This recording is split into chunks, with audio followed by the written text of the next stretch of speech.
शिवाय नमस्तुभ्यं. मित्रांनो, प्रथम तर महाशिवरात्रीच्या तुम्हा सर्वांना मनापासून शुभेच्छा. मित्रांनो, आज आहे महाशिवरात्री, त्यामुळे मित्रांनो आज आपल्याला भगवान शंकरांच्या मंदिरात जाऊन सेवा करायच्या आहेत, त्याचबरोबर पूजा करायची आहे. काही मंत्र उच्चारण आहेत त्याचं पठण करायचं आहे. त्यामध्ये महामृत्युंजय मंत्र असेल, श्री शिवाय नमस्तुभ्यंचा जप असेल, त्याचबरोबर शिवलीला अमृताचा 11वा अध्याय असेल, याचं आपल्याला पठण करायचं आहे मंदिरात जाऊन. जर नाही शक्य झालं तर निदान घरी तरी तुम्ही या सगळ्या सेवा नक्कीच करण्याचा प्रयत्न करा. त्याचबरोबर मित्र, शिवलिंगावर आज आपल्याला काही विशेष गोष्टी आहेत त्या अर्पण करायच्या आहेत आणि काही गोष्टी आहेत त्या नाही अर्पण करायच्या. तर मित्रांनो, आपल्याला काय अर्पण करायचं आहे तर भस्म, त्याचबरोबर पंचामृत, जलाभिषेक, पंचामृत, त्याचबरोबर भस्म अर्पण करायचं आहे.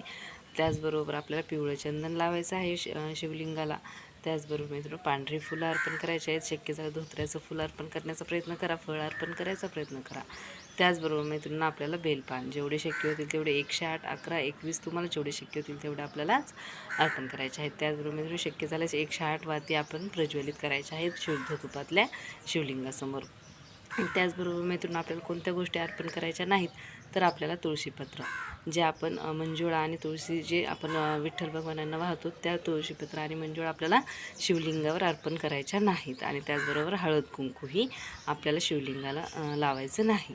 भस्म, त्याचबरोबर पिवळं चंदन, अशा पद्धतीने आपल्याला षोडशोपचारी पूजा करून घ्यायची आहे आणि आपल्याला धूपदीप अर्पण करून भगवान शंकरांची आरती करायची आहे आणि ह्या सगळ्या सेवा करायच्या आहेत. आणि घरी मित्रांनो, आपल्याला रुद्रपठण, त्याचबरोबर शिवलीला अमृताचं पारायण नाही झालं पूर्ण शक्य 14 अध्यायांचं तर निदान 11वा अध्याय तरी पठण करायचं आहे.